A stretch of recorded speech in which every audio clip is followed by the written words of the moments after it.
Hey there, friends. Welcome and welcome back to episode 2 of Holly's Hearth Space, a place to help you reconnect with the divinity of your inner flame, and an invitation to think with our hearts and heal with our minds.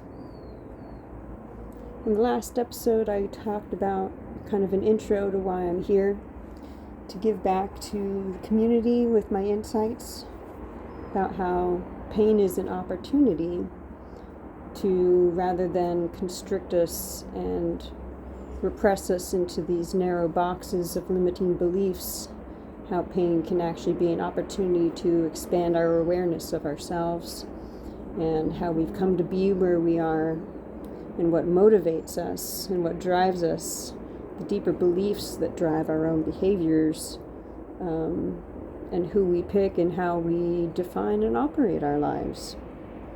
By understanding ourselves, we can see the hypocrisy in judging others. We can focus more on our own alignment versus focusing on how to change others to get them into alignment. And when we can't control or change or accept certain aspects of our reality that's external to us, we can still exercise the agency by focusing on internally how we think and react.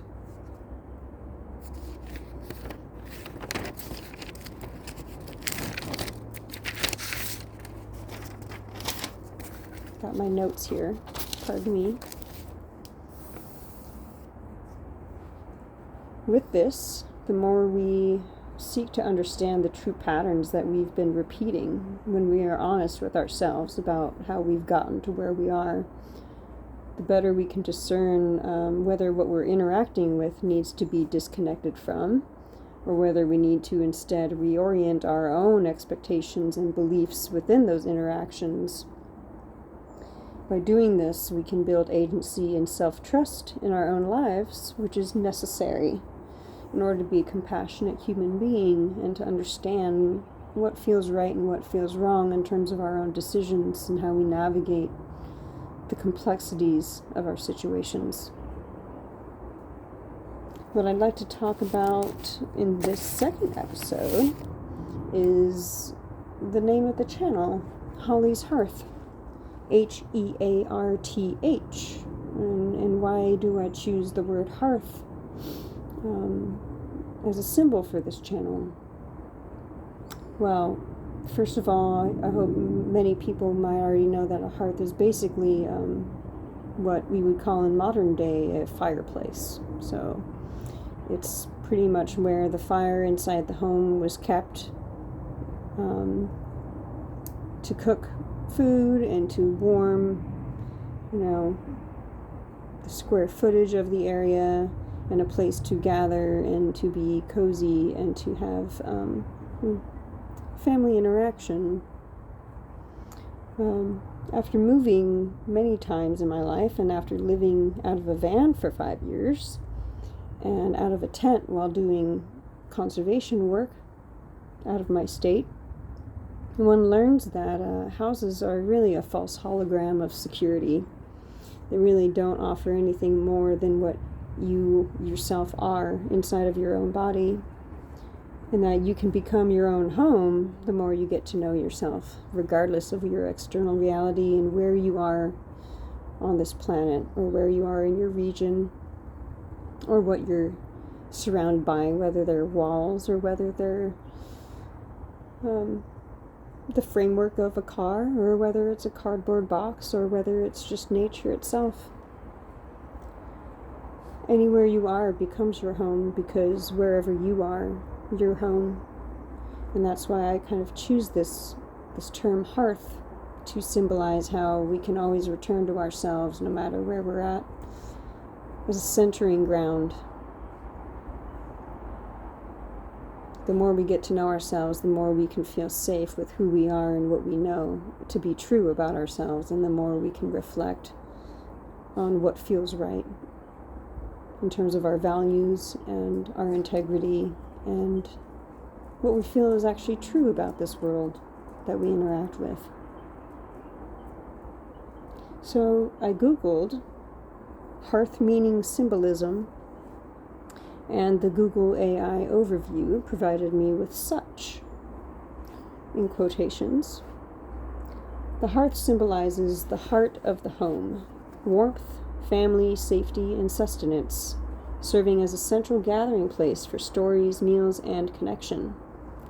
It also holds deep spiritual meaning, representing divine presence, community, protection against evil, and a portal to the spiritual world in many cultures, linking the physical home to ancestral and cosmic energies.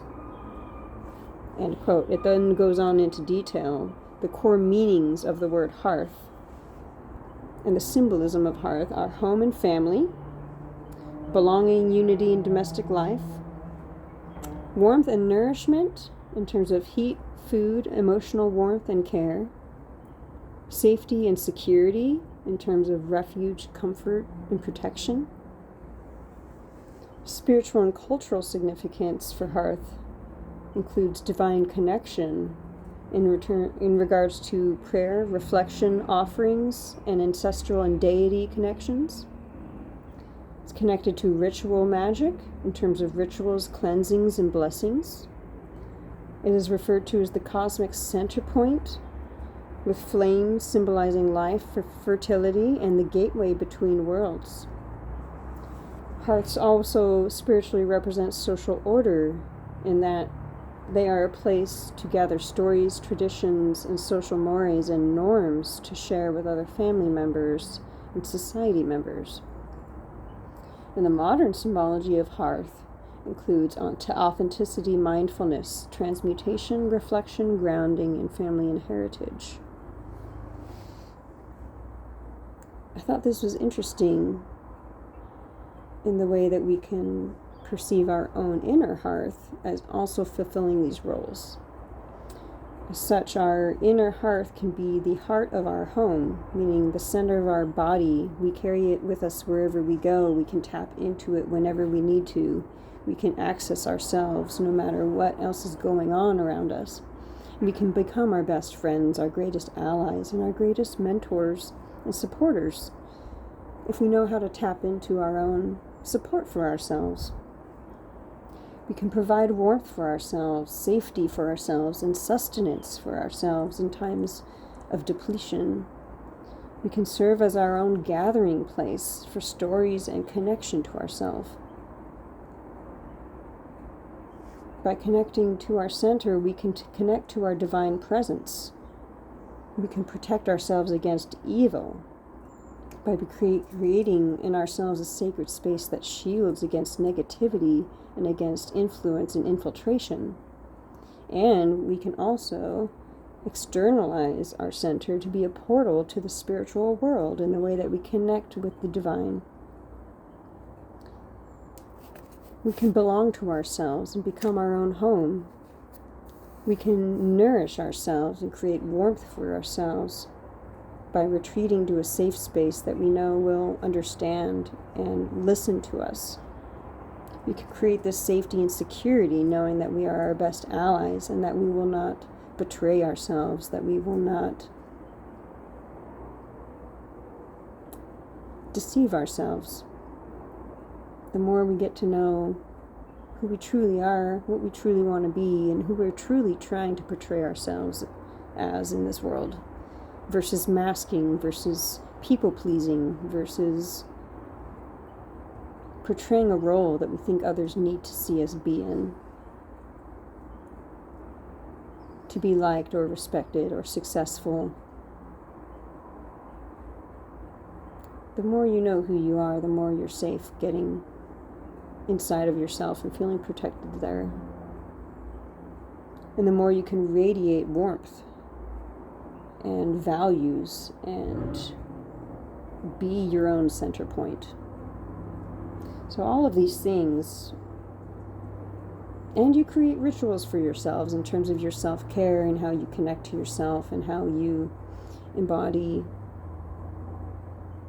the magic in your world, how you co-create with your world to create the magic that you want to experience in life every day, all the blessings, all the little things, all the little joys and the little pleasures and the little unknowns that can amount to ritual magic in your day-to-day life. With all this as such, the channel encourages people to engage with their internal world, not as a way to hide, shield, or dissociate from the external world, but instead to create a safe, grounding, reflective space within that allows us to navigate emotions and experiences supportively and authentically for ourselves without this survival reaction to protect or defend or to manipulate or to deny. When we are ready to have our own best interest,